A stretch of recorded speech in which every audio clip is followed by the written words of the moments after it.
Lee, I'm alcoholic. And I'm grateful to be here. And Phil, thank you very much for the invitation. And I like the shout out for those meetings. That Outright Mental Defectives on Thursday night is really well worth being there. I see several more of my friends from there, Mags and Oba and Mick. It's good to see you folks. And Carol and I saw Olaf back there. I love you people so much. What an honor it is to sit before you. I like to open anything I do with a quotation from Lois Wilson, and Phil, you kind of touched on it. And she was asked what she did in a moment of silence, and she said, "I invite God to the meeting." So I'm going to take a moment and ask everyone to do that, just in case you don't have a God. Let me recommend you borrow mine. I recommend him very highly. He has a great sense of humor, and been keeping me sober since the 28th of June of 1984. I have a 37-year chip in my pocket, and that's a long time for a guy that only agreed to 28 days. So something is working. So if you don't have a God, or you get here like I did, afraid there might be one, borrow mine. Address him as a God of Scott's limited understanding, but let's each in our own way invite God to the meeting. And I'll just meet you back here in a moment.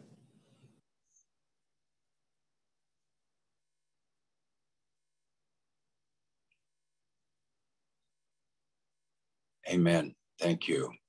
Thank you. I should tell you, I have a central nervous system disorder called essential tremors. My hands shake, and every once in a while my head will do this, and I don't even know it's happening. So it's going to look like I disagree with something I'm saying. I don't. If I say it tonight, I actually mean it. Don't trust the head shake. Now, I may disagree later because I'm still learning, but for right now, if I say it, trust me, I mean it. Don't let that fool you. I should tell you, I had cancer. I was diagnosed in May of last year, cancer in my throat, and they treated me with radiation and chemo. And what I realized was my assignment. My assignment was to cheer up the people that came to cheer me up. So what I did was I added the clown nose to my mask. I've been carrying clown noses for a long time. I buy them in a 50 pack. And I gave away about a dozen today. It was great. I had a great day giving away clown noses. And I've been carrying them because when the interstate comes to a stop, my attitude disintegrates. And what I found is when that happens, if I reach into the glove compartment and put on a clown nose and begin to try to get the attention of the people around me, it lifts their spirits. And as I see them grinning and laughing, it makes me grin and laugh. I'm stuck in traffic anyway. It might as well be fun. And so that's been great fun. So I put on the clown nose on my mask. And when someone says something or makes a nice comment, I offer them one. A lot of people take them, some don't. And then the ones that take them also get bubbles. I buy these in packs of 72. And I have had more fun with this. I was told that whatever I wanted for myself, I should give to everyone else, and I want to be joyful. So I'm spreading joy. So I took that attitude into throat cancer is apparently serious stuff. Who knew? And they really wore me out with that radiation. Today, I can only swallow liquids, and which is not a big deal. I came to you on a liquid diet, but it's been a long time ago. It was a different liquid. And I had some interesting news a couple of days ago. They ran some more tests on me, and it looks like my throat is in better shape than they thought it was. And they're going to do a procedure on the last Monday in October to dilate my throat. Now, I'm hoping they don't tell me anything else about it because I'd really rather not know. But there's a chance I'll be able to swallow solid food again. And I've already made peace with the fact that I'm probably on a liquid diet for the rest of my life. But you guys have given me so much. And I think I became the poster boy for one day at a time. Really learned to live just in today. And I'll talk about that some maybe later on. So I'm all scar tissue in here, which means I have to drink a lot of water, which of course gives me another part-time job. And I took care of that just before I came on. Hopefully it'll last for the hour. But I am so glad to be here, and I love you all so much. And I don't get excited speaking. I mean, I'm a privileged and all that. I'm excited about this one because when I asked Phil what he wanted me to do, he said, "Do anything you want." I said, "Really?" He said, "Yeah." I said, "Tell them to have their big books handy." This is page 309.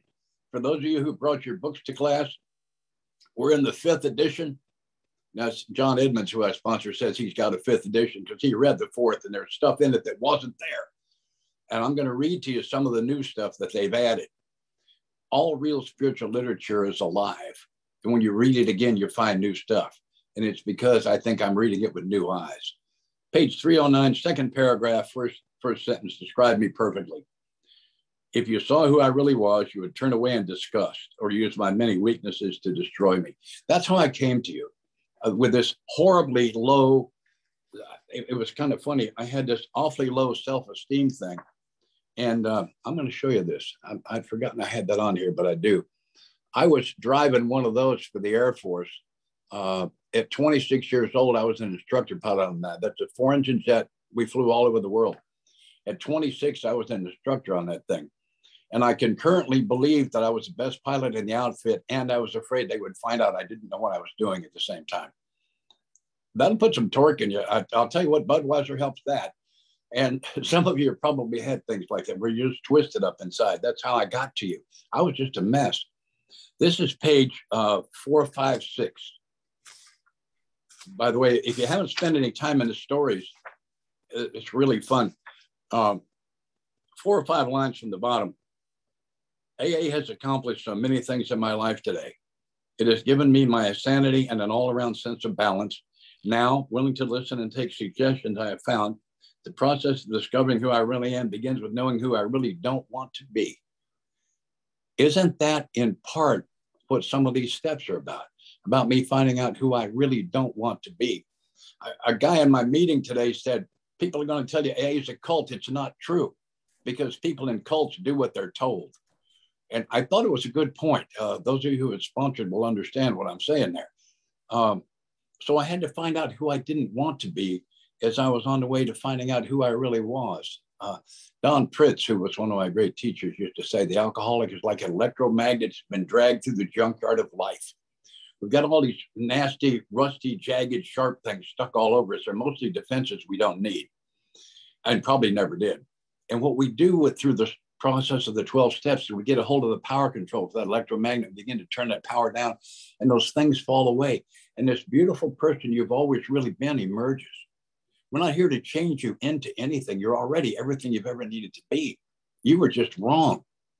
I got here believing I was not good enough. By the time I was 6 or 8 years old, I'd realized that. And it was the greatest truth in my life until I'd been with you for a couple of years. It happened to be a lie. I mean, think about it. Does this make any sense? The God of forever, who created the stars and the galaxies, the duck-billed platypus, smallmouth bass, watermelon, and sex. Good job. That guy was not having a bad day in the middle of a long losing streak when he created me. It didn't happen that way. And it wasn't true for you either. And yet most of us got here believing that. Been my experience. So I have to, Don also said that all that garbage in my past is not who I am, that's who I'm not. Because if that really is who I am, I'm still out there doing it. It doesn't make me sick to think about it. What they would teach me here is how to quit doing who I'm not, how to repair the damage for having already done who I'm not, and who I really am will emerge from the ashes like the phoenix. And that's not poetry, it's fact. That's our experience. That we're here to blossom into these beautiful people we've always really been. I moved out of the home my first wife and I were living in when I was sober 6 years. Some of you heard me tell the story. I was about to strike her. She used to control me with my guilt. I was guilty. And I got with you people and I did the 12 steps. I got my innocence back and she couldn't control me. It made her crazy. And she was screaming at me one more time. And I got this moment of clarity and I realized I'm just before hitting her in the face. And when she goes down, I'm going with her. She's on the way to the hospital. I'm on the way to the jail. It's a very bad plan. Worked it out all by myself. Good thing wasn't anybody else there. And I did an about face while she was still screaming. I got in the car and drove away. And 48 hours later, I moved in an apartment. And I didn't know what to do. And I went to old timers and I said, I don't believe in divorce. And yet I know if I live with her, I'm going to hit her. It's coming. And I said, what should I do? And they said, turn it over. I said, how? No one could tell me. So I went to the source. You believe what you like. I believe what I'm about to tell you. The first gift I got was the definition of what is it we turn over? And then the answer is, it's the result. That's what I turn over. And then how do I do that? I was given this gift and it was 3 prayers. Prayer number one, God, if it's your will for us to be together, put us together. Prayer number two, if it's your will for us to be apart, put us apart. Those are the easy ones. Here's the big one. Prayer number three, God, if it's your will for me not to know today, leave me not knowing. That's the one. That's the one. When I can pray that one and mean it, I can have my sponsor's definition of serenity. Serenity is not freedom from the storm. Serenity is peace in the middle of the storm. The only way I can have that is to give up my need to manage the storm. And the only way I can do that is to know the manager of all storms. And isn't that what we do here? Isn't that what this is about? I think it is. Anyway, I used to carry this picture of myself in my wallet. Today it's on the mirror in my bathroom. Taken to me when I was about 4 years old, a cute little kid in a straw hat and a jumper. And I thought, and I had it blown up 2 feet wide and 3 feet tall. And I put it on the wall at the foot of my bed. I had no idea why I'd done that. And I did that pretty soon after I moved out of that house. And it was the last thing I saw at night, first thing I saw in the morning. I was looking at it one time and I thought, I wonder who he would have become. Some things happened to that little boy not too long after that that should never happen to a child. And quite honestly, as an adult, I did some things that no one should ever do. So there's some real garbage in there. But I thought, if that beautiful little child of God had gotten all the nurturing and love and guidance he deserved, and none of the bad stuff it hadn't, who would he have become? And I got my answer. And the answer, it is my assignment to become the man that he would have become. That's my assignment, is to become that man. And that's what this is about here. It's about me becoming who I was put here to become. And all of that stuff in my past, I serve a God that's bigger and tougher than all of that. And that's what this whole thing is about for me. I want to chase some concepts through the book. There are a number of concepts that run through the book. And I want to talk about a couple of them. I'm going to start on page 567.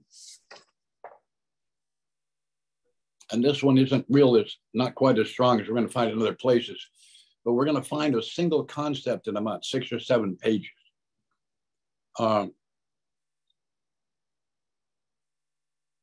About 5 or 6 lines from the bottom, 5, 6, 7. He finally realizes that he has undergone a profound alteration in his reaction to life. A profound alteration in his reaction to life. Page 143. There's a similar concept. First full paragraph. If your man accepts your offer, it should be pointed out that physical treatment's but a small part of the picture. Though you're providing him with the best possible medical attention, he should understand that he must, there are no musts in the program, here's one of them, must undergo a change of heart. So this must change. And then it says, to get over drinking will require, I've always wondered if that was important, require a transformation, that's a total change, of thought and attitude. Page 59. In the most read, least listened to portion of our literature, 4 lines from the bottom, page 59, some of us have tried to hold on to our old ideas, and the result was nil until we let go absolutely. Page 51, just about the dead center of the page. You put your finger down in the dead center of the page, you'll be pointing at the word unknown. The next sentence begins, in the realm of the material, men's minds were fettered by superstition, tradition, and all sorts of fixed ideas. Fettered means restricted. On a trail ride at night, instead of tying the horses up to trees, they fetter them. They tie short lengths of rope between their feet. The horse can browse around, he can walk, but he can't run. They've restricted his ability to move. So that's what fetter means. Men's minds were fettered by superstition, tradition, and all sorts of fixed ideas. Page 42. About 8 lines from the bottom. It meant I would have to throw several lifelong conceptions out of the window. 1 is 1, 2 is a couple. Several is more than 2. Lifelong conceptions, gonna have to go. Page 27. This is Carl Jung telling Roland Hazard what's got to happen for him to have a snowball's chance. Again, the dead center of the page. page 27. Ideas, emotions, and attitudes, which were once the guiding forces of the lives of these men, are suddenly cast to one side, and a completely new set of conceptions and motives begin to dominate them. If you go to page 1 and then start turning toward the front of the book, and just flip 2 pages toward the front of the book, the right-hand page is XXIX. The first full paragraph begins with the words, on the other hand. If you count up 3 lines above that, it says, this is repeated over and over. Unless this person can experience an entire psychic change, there's very little hope of his recovery. Entire is more than half an entire psychic change. That's this part. All of those places say the same thing. In plain old Tennessee English, what they say is, some of what I know for sure ain't so. And for me, the beginning of learning was to release my grip on the things that I knew for sure, because some of them were incorrect, because I knew for sure I could quit drinking anytime I wanted to. Didn't you? Well, I was wrong about that. Maybe I'm wrong about some other things. It's an important thing we talk about. Some of us have tried to hold on to our old ideas. I have a definition of old ideas. Old ideas, everything I learned through noon yesterday is now an old idea. And I've got to leave it there so I can be green and grow. Sometimes I get one of these spiritual truths and I think, oh, that's a pinnacle truth. No, it's a cornerstone. It's a foundation stone, and I don't know it. So I can't close my mind on those. Surrender is my example. I began with surrender, and I surrendered a lot in my first couple of years. When I woke up this morning, I did not surrender. I volunteered. In my own enlightened self-interest, I volunteered. I become convinced that God's will is the best deal there is. So I asked for it this morning. I did not surrender because there was no fight. If I close my mind on surrender, I don't get to volunteer. If I close my mind on volunteer, I don't get to the levels above that. I don't have time to talk about that tonight, but I've glimpsed some of them, and I've known mentors who were at those levels. I want to chase another concept through the book. We're going to do this on page 67. We're going to start there. The page 67, the second paragraph begins with the word referring. Down 3 lines, it says, where had we been selfish, dishonest, self-seeking, or frightened? I find that list again on page 84 in the reading in the 10th step.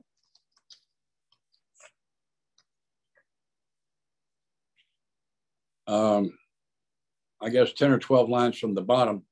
Continue to watch for selfishness, dishonesty, resentment, and fear. It's the exact same list.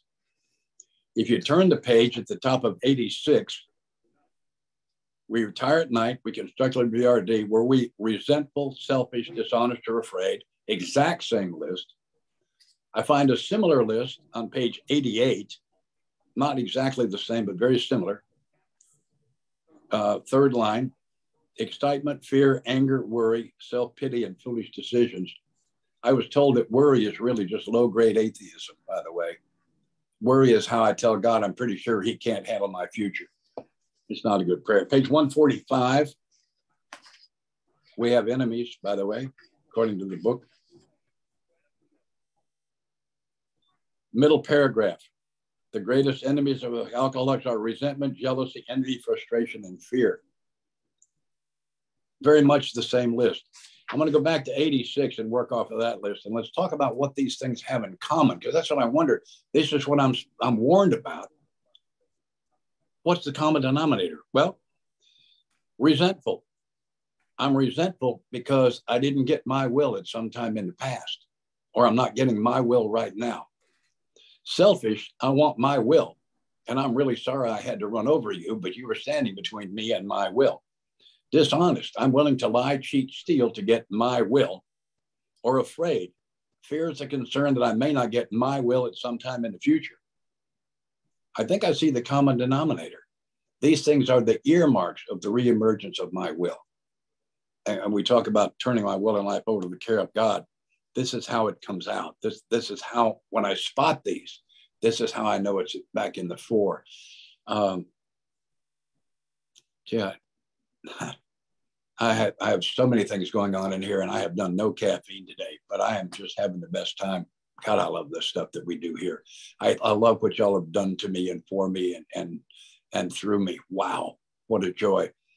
I went through a treatment center, I'm going to tell you the two best kept secrets in all of AA. I hope I don't get in trouble here, but here they come. All right, here's the first one. The directions for doing a 4-step have been very cleverly concealed in the pages of this book. It's one of our best kept secrets.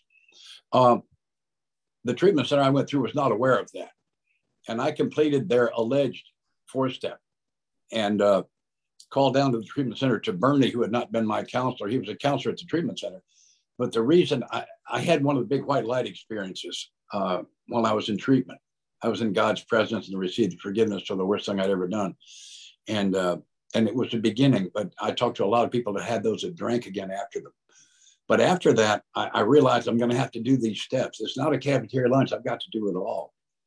You know, insanity is thinking you're in a 12-step program and not actually taking all 12 steps. I would propose that if you're spending a Saturday night listening to me, you probably need to be in one. And if you haven't taken all 12, you're not in one. I'd like to recommend you get the rest of the way in. I hope you do, because that's my mission tonight, is for you to do that. That's what I'm hoping for. I asked Sandy Beach one time what his mission was when he approached an AA microphone. He said it was to comfort the disturbed and disturb the comfortable. I rather like that. And I thought, what's my mission? And my mission is I'm a step salesman. I'm here to try to convince somebody that hadn't done it to actually try the steps. But anyway, so I saw that I'm going to have to do this 5-step confession, who to do it with. Well, Bernie was a counselor there. He was not my counselor, but I chose him because you could look at him and tell he was stoned out of his gourd. He had his face was real relaxed. He had this dumb grin when he walked. He kind of shuffled along. You know what it looks like? Somebody's ripped. I thought, I'm going to do my 5-step with Bernie. A month later, he won't even know if we did it, much less what I said. He's the perfect choice, and he agreed to it. So I completed their alleged 4-step, and I called him. He said, sure, I drove down, did my 5th step with Bernie, which is where I began to get relief. Now, if I'd been doing the actual steps, that'd be the ones out of this book. That'd be with an actual sponsor, one who's already done them out of this book. I would have gotten relief before then. As an aside, Bernie was not actually stoned. Bernie was sober over 20 years. That was Serenity. I didn't know what it looked like. I have this minor case of terminal newcomer thinking going to kill me really soon if something doesn't happen to change it here. As I told you, we're in a 5th edition here that they've added some things, and they changed page 8 sometime about a year ago. I noticed it. And I wish they just sent out a bulletin when they do that, but they don't. And they sneak into your bedroom at night and rewrite it. And about 2/3 of the way down the page, Bill says I was soon to be catapulted into what I like to call the 4th dimension of existence. Einstein said that 4 dimensions were width, depth, height, and time being the 4th. And the time that I'm catapulted into is right now. That narrow membrane between the past and the future that the alcoholic rarely visits. I sure didn't. I was always off in the past, reliving some victories, some of which may have actually happened, or I was off in the future, worrying about who knows what lie am I going to have to tell to cover the lies I've already told, and I was rarely right here. And I get rocketed into right here, right now. I think the hardest assignment any of us are ever going to get is one day at a time, and I blew that off. Yeah, I don't drink today. Sure, it means that. Somebody told me they don't ever tell the second line to one day at a time. I bet you guys don't know it. What they mean is one day at a time in a row with like no breaks ever. That's what they actually mean, but they don't say that. But living only in this day is one of the trickiest things in the world. Good grief. So how do you do that? How do I stay here? I have 3 vocabularies: speaking, praying, and thinking. And I had to be sure I use the word today frequently in all 3 of those. All the good questions contain the word today, and all the good answers contain the word today. And the question isn't, what am I going to do about my finances? It's the wrong question. What am I going to do about my finances today? What am I going to do about my relationship? What do you do about them today? What am I going to do about my child that's using? What do you do about them today? Can you feel the difference in those questions?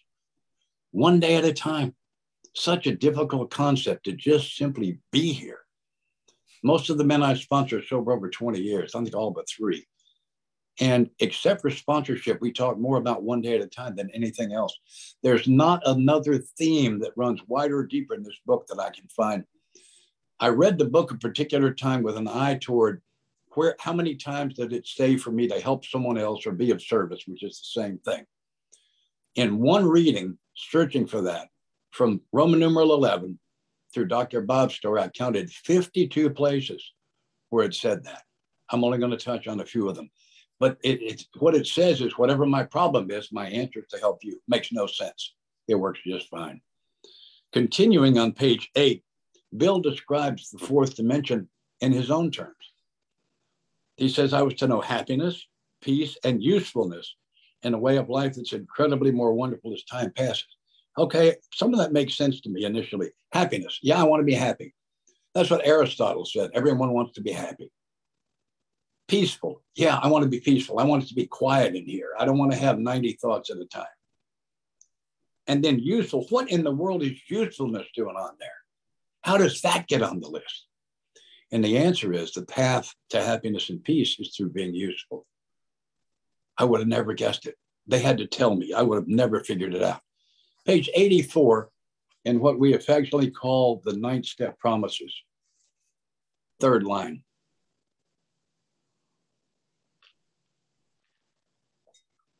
That feeling of uselessness and self-pity will disappear. What are uselessness and self-pity doing matched? How did they get paired up? And the answer is, for me, the way out of self-pity is through being useful. I have, sometimes I get depressed. I'll tell you what I've discovered. When I'm depressed, I'm number one, not in today. And number two, I'm thinking about me. Those are the two tickets to depression. And I talked to a couple of guys this last year, members of AA, who were in insane asylums for suicide attempts. And I asked them those questions. Were you staying in today? No. Were you thinking about yourself all the time? Yes. That's what makes me crazy. And the way out of there, I can't get out of me, but I can get into you. And when I get into you as a side effect, I'm out of me. And the answer to me, my self-pity, is to be useful. I described it, that when I was diagnosed with cancer, I realized my assignment was to cheer up the people who were trying to cheer me up. That's what it was. I touched on this a few minutes ago and it got away on me. I say my head is very busy right now. I completed that fifth step with Bernie and came back to Nashville. And a week or so later, I was lying in bed one night and I was talking to God, just like I talked to you. I met him lying on my back in a bed. And so I was lying there talking to him. And I was overwhelmed by his presence. It wasn't the white light thing like I had before, but it felt like I was immersed in his love, like it was just everywhere. And it was touching me all over. And it was wondrous. And I got this tremendous feeling of closeness to him and realized how good he is and how much he wants the best for me. And I said to him, please give me the hardest training I can stand so that you can make the most out of me that you can, to make me the most useful that you can. I'm going to tell you something, folks, and I'm serious. I've had times I wish I hadn't said that because some of this training had been deadgum tough. Some of it's been tough. And yet, this morning, I was able to ask that again, to invite him in. Isn't that what step 6 is about? Is the willingness to go through the hardest possible training so he can make the most out of me. Another part of that is the willingness to go through a difficult time where I don't need the training. So someone else can see it because they couldn't go through it, but they can get the lesson vicariously through me. I volunteered for that. I have discovered the source of all anger. Somebody help me get back to step 6 here in a few minutes. I'm going to go down this rabbit trail. I've discovered the source of all anger. I know where it all comes from. It comes from being right. I've never been angry when I wasn't also sure I was right. And being right comes from having passed judgment. I have judged someone or something as not being as the way I'm sure it should be, so that I can be right, so that I can be angry. So judgment is the genesis of anger. If I don't ever judge, I don't ever get angry. The phenomenal thing that I learned. 6.5 years ago, I realized that my worst character defect is being judgmental. I judge people all day long. I'm in my 70s. I wear a ponytail. I judge you for having what I think is a funny haircut. In those days, I was 60 pounds overweight, and I would judge you for being heavy. I just did it all day long. I've been doing it forever. But one day I saw it. And I don't think God wants me judging. So I added it to my morning prayer. I did it this morning. And I asked him, please. I begin by thanking him for some things that seem to open the channel. And then I invite him in to be God and ask if I can please be his man today as best I can. Some form of the third 7-step prayer. And the very next thing I ask is, please bless me that I don't judge anyone today. I don't want to judge them. Bless me that I don't judge them, but that I might love them as you do. Empty me of self and fill me with your love, shaken together, pressed down, heaped up, overflowing, that it might gush out of me all over everyone that I meet this day. I ask him that I might be a great listener today, because that's a loving action. Serving the God of love is not a part-time job. I ask him that I don't miss any of his guidance. I quit praying for guidance 35 years ago. One morning I was praying for guidance. It occurred to me a loving God was sending it every day as a free and clear gift. I was asking for what had already been given. I don't pray for guidance. I pray that I would be open to his guidance. All the blocks in the channel between God and Scott are at Scott's end. God's end's open. It's open. I ask him to bless me that I walk so close to him that I don't miss any chances to be of service or to spread love or joy. And I ask him if he has lessons for me today, that I might find them and learn them. And then I send a love to some people. I sent love to all of you this morning before I left home. Actually, before I left my bed. And thank you, Robert. I was coming to the end of this one. That's good. Actually, hang on to that because I'm going to something else. I'm having the best time. I hope you are. I was sitting by a stream less than a year ago, looking across it. There was a thunderstorm. And it occurred to me, every drop of rain in that thunderstorm is following God's will perfectly. I know it is. I saw a bird in a tree. I thought, well, so is that bird. I looked into the stream. I saw some small fish. I said, they are too. I thought, why can't I? And I got my answer. My answer is I am. You know, we talk about progress here. Let me give you a definition. Progress is making the same old mistake a little less often, or making a new and finer quality of mistake. All right. Anything beyond that's perfection, that's not my assignment. Well, if it's not my job to be perfect, what's my job? My job is to make mistakes. It's not okay that I make mistakes. It's why I'm here. That's why I was put in this thing, so that I can make mistakes. I don't have the power to make mistakes so ugly that God can't turn it into something magnificent. That's who he is. That's who I am. I simply don't have that power.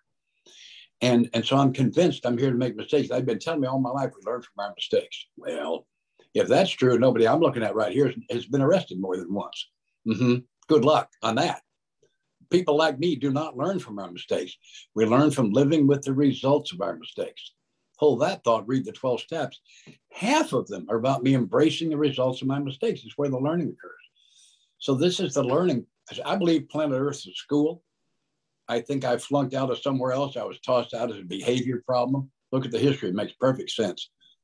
And the first lesson was, what does it look like when I'm full throttle after my own will? How's that working out? And having actually looked at that, how would I like to train in that will of mine for his sight unseen? Step 3, step 7, that's really what we're talking about. It's what we're talking about. It's stepping up to that. And you better have a loving God or you can't do that. And so here's the learning process as I understand it today. Item 1, make a mistake. Item 2, be notified I made a mistake. I don't always know. Item 3, own the mistake. That means if they only know 60%, I got to tell them the other 40. Item 4, consult a spiritual advisor about how to. Item 5, make an amend. Usually there's an amend, not always. Item 6, embrace the lesson. A mistake is just an invitation to a lesson. That's all it is. The evidence is if I already learned the lesson, I would not have made the mistake. A mistake is just a lesson dressed in its work clothes. That's all it is. So item 6 is embrace the lesson. Item 7 is share the lesson. That's what really sets it. And item 8 is when I share the lesson, I have to tell you I made a mistake. If I just share the lesson, I'm preaching and nobody wants to hear it.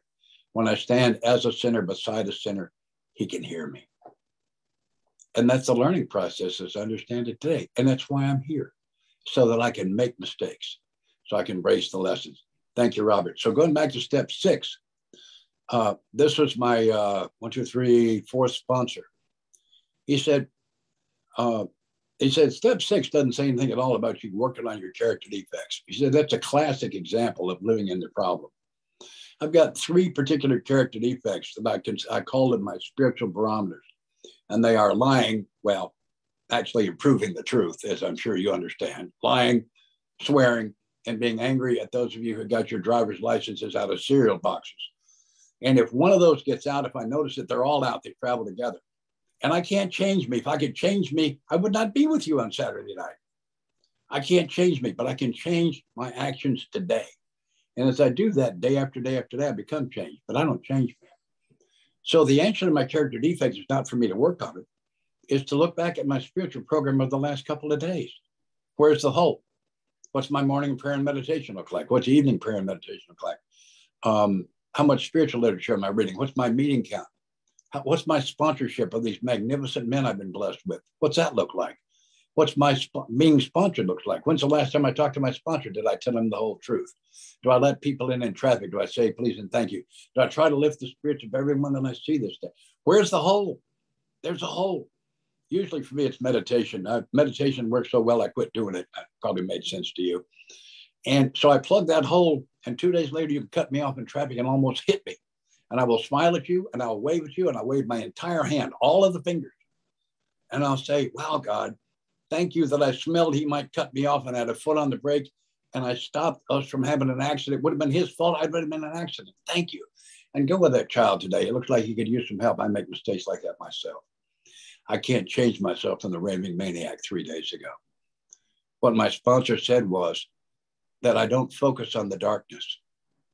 I have no control over the darkness. What I do is I invite the light in, and the light comes and the darkness flees, because the darkness cannot exist in the light.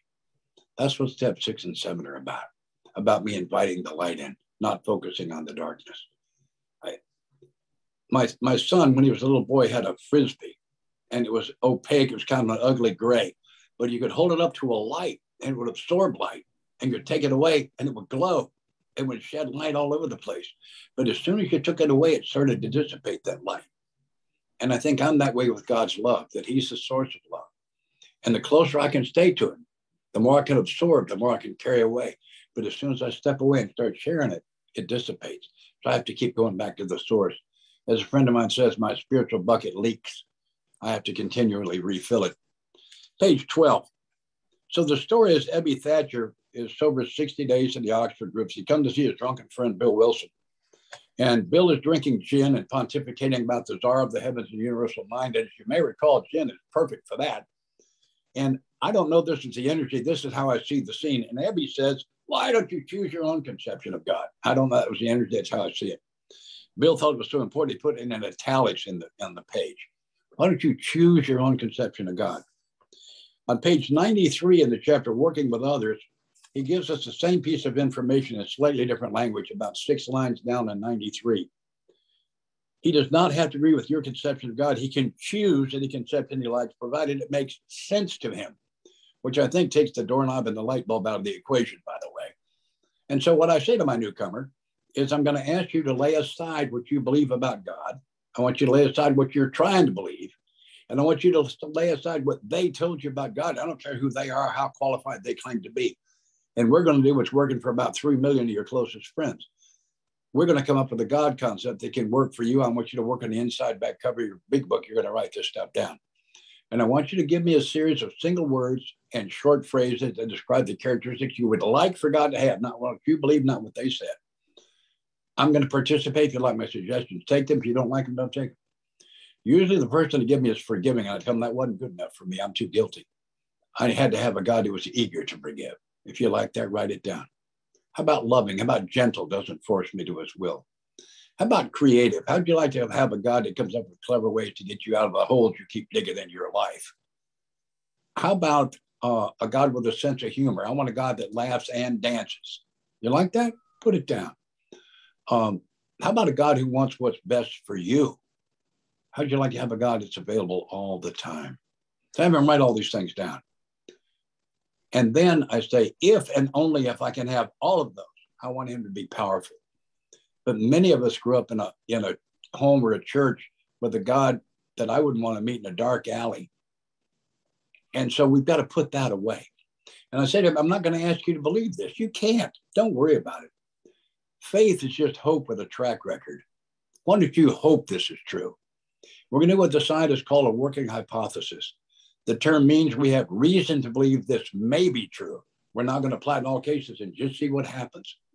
So the question is, how do you think you might conduct your life if you believe that? Well, conduct your life that way for a while. We'll see what happens.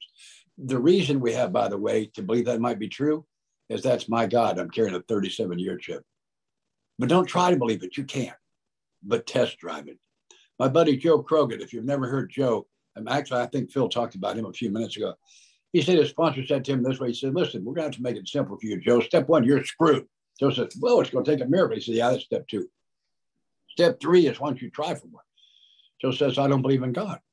He said, well, you don't have to believe in God to be successful here, but you must conduct your life like someone who does.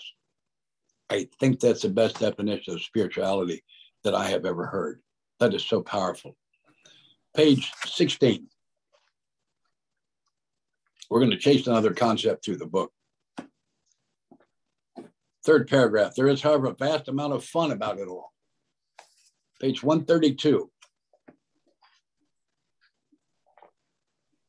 Dead center of the page. That's 17 lines from the top and bottom and 2 words in from both margins, where I think it may say, we absolutely insist on enjoying life. In the next paragraph, so we think cheerfulness and laughter make for usefulness. Page 133, second line, where sure God wants us to be happy, joyous, and free. Page 151. Always liked 151. It'd take you downtown right now. Kind of a bad hangover. Now and then, a serious drinker being a dry at the moment says, I don't miss it all, feel better, work better, having a better time. As ex-problem drinkers, we smile at such a sally. We know our friends like a boy whistling in the dark, keep up his spirits. He fools himself. Inwardly, he would give anything to take a half a dozen drinks and get away with them. And that's it. I don't want to be a social drinker. I don't want to have a drink with the boys on the way home or a beer while I mow the grass. Half a dozen, the way I pour, no consequences. We could talk. Right. But it says he will presently try the old game again to tell his wife he isn't happy about his sobriety. Now, wait a minute. Does that mean if I'm going to get sober and stay that way, I'm going to have to find a way to be happy and sober at the same time? That's right. That's exactly right. If I can't find a way to be happy, I can't stay here. That is some of the best news I have ever gotten in my whole life. A couple of other pages that they rewrote recently. Page 77, they put in kind of an important change, I think. Third line. Our real purpose is to fit ourselves to be a maximum service to God and the people about us. Clearly not my purpose to be a maximum service, but to fit myself to be a maximum service. I have no idea what maximum service look like. I don't have a guess. How would I know? To fit myself, I know how. It's the same answer as before. Daily prayer and meditation, going to meetings, sponsoring, being sponsored, letting people in traffic, saying please and thank you, try to lift other people's spirits, carrying meetings into gated communities. That's a jail, you know, and treatment centers. Doing those things. That's how the master craftsman reaches for the best tool laying the closest to his hand. My job is to be the best tool I can be and to lay as close to his hand as I can. And then he uses me. I don't have to worry about maximum services, not my assignment. Page 85.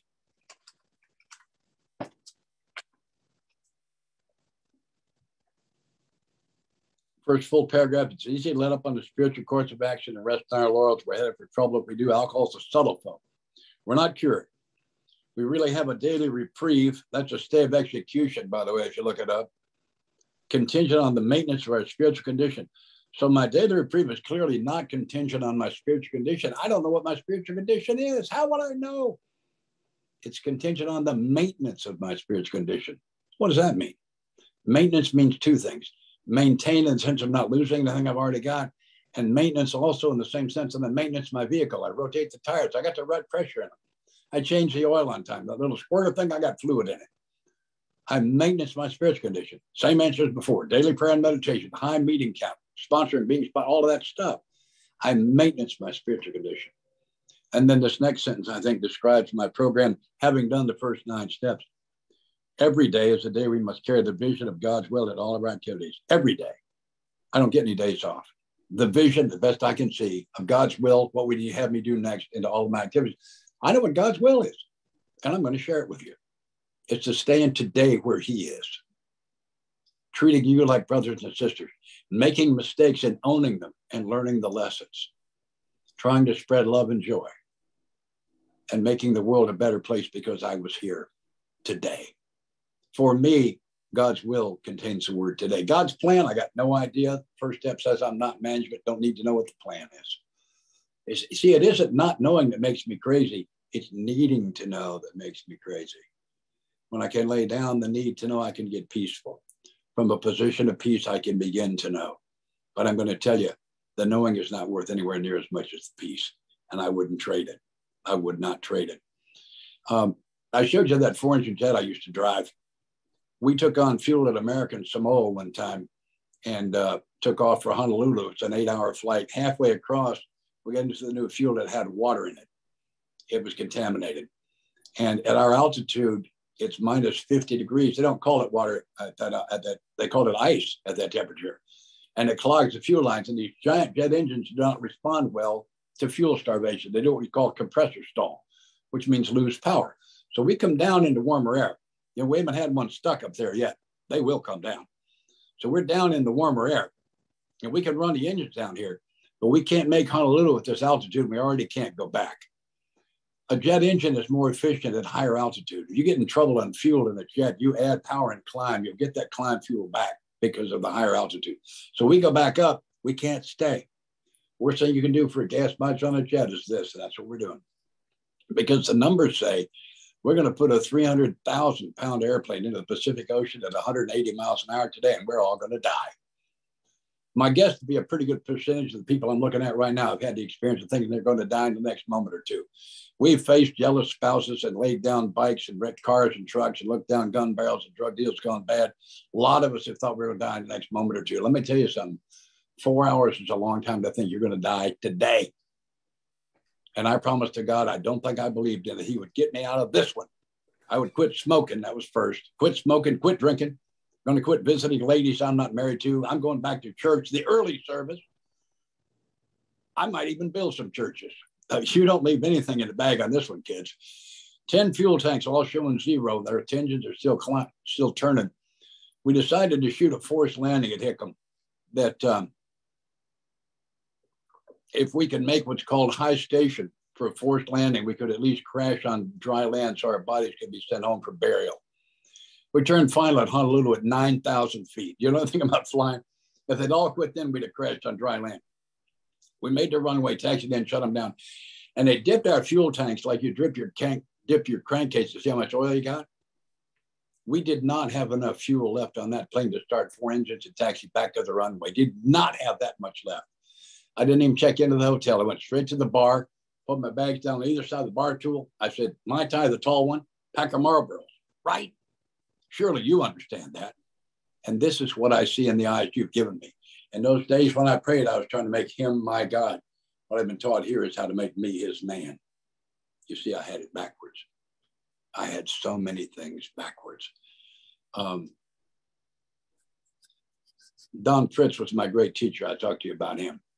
And he could answer the questions nobody else could answer. And they were always principle-based. I don't have time to cover, but we don't do motive here. Page 60 in the book tells me I can't trust my motives. I'm out of time. I'm not going to be able to go to that one.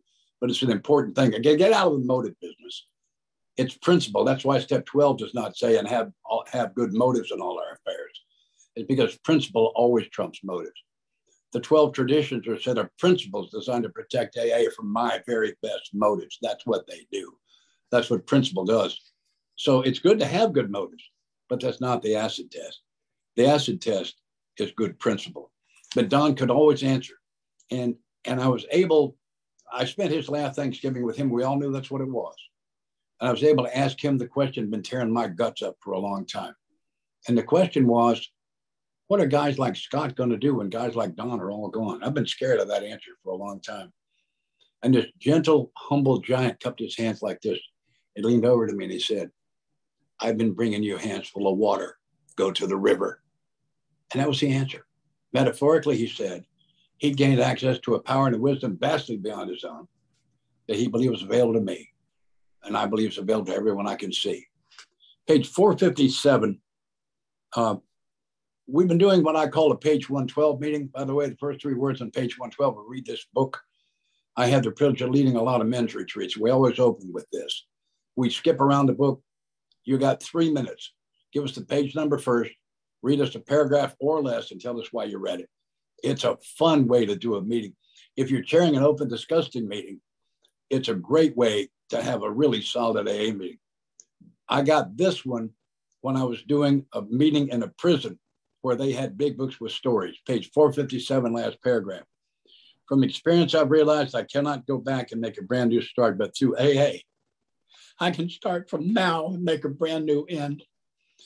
I'd like to close with the most important thing I think it's ever been said in an AA meeting. It's the directions to get to that river that Don talked about. It's the best kept secret in AA. It's the definition of the program. Here are the steps we took, or as I suggested, as a program of recovery. God, I love you with all my heart. Thanks for allowing me to do this tonight.